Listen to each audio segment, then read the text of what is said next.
Now, Starscream, don't you think you're overstepping your bounds a little? After all, this army isn't actually yours unless our esteemed leader takes a turn for the worse. That smirk was on the medic's face.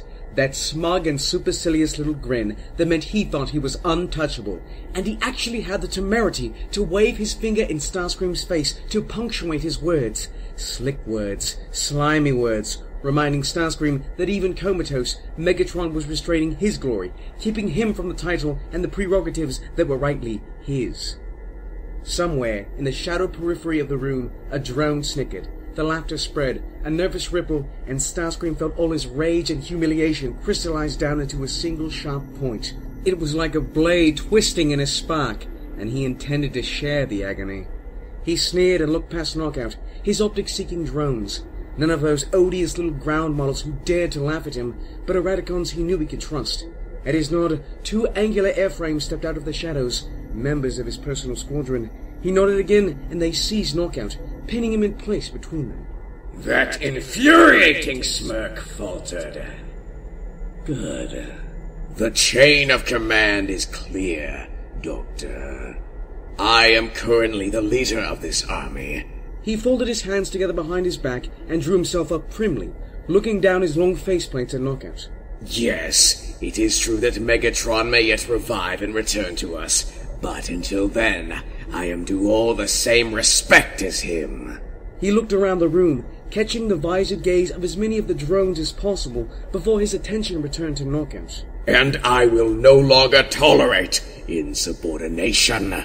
He stepped in closer, his voice lowered into a vicious hiss, audible only to his Eradicons and the medic trap between them. You're awfully proud of that silver tongue of yours, aren't you?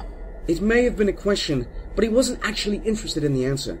He drove his thumb between the Grounded's dentals and wrapped his fingers around his helm, craning his head back and gaping his mouth open. A few more fingers in his mouth shut him up nicely. Starscream pressed the sharp tips of his claws warningly into the slick metal of Knockout's tongue and relished the incoherent noise that escaped around them. The Grounded twisted in the grasp of the Eradicons, naked fear on his face.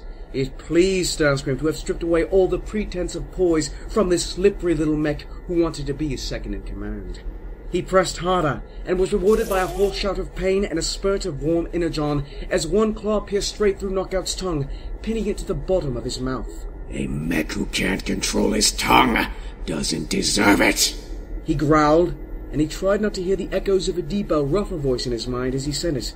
The memory was there regardless, painful and violent, like so many memories of his master.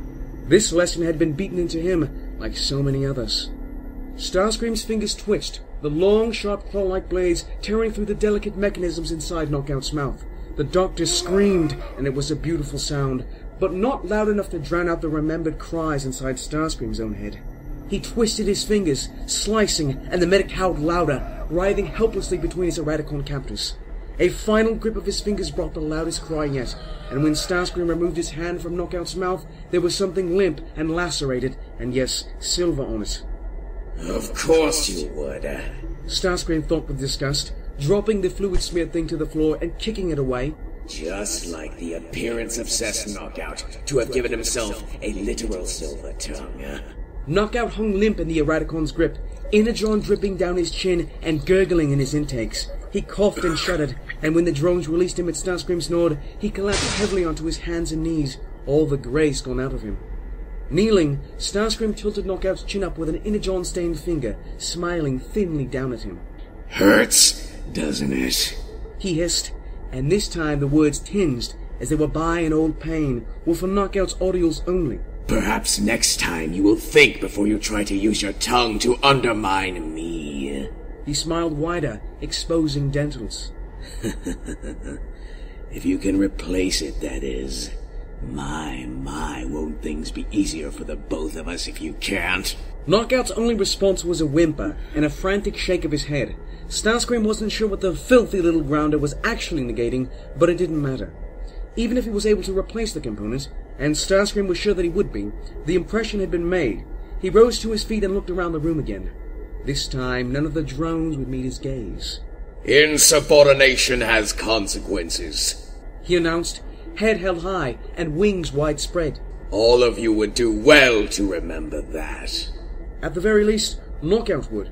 Starscream knew from personal experience just what an impact a lesson like this had. So he had been taught to speak around his Lord and Master, and so he would teach this mech who wanted to serve him. If he had to pound every painful lesson into Knockout's plating that Megatron had imparted to him, so be it.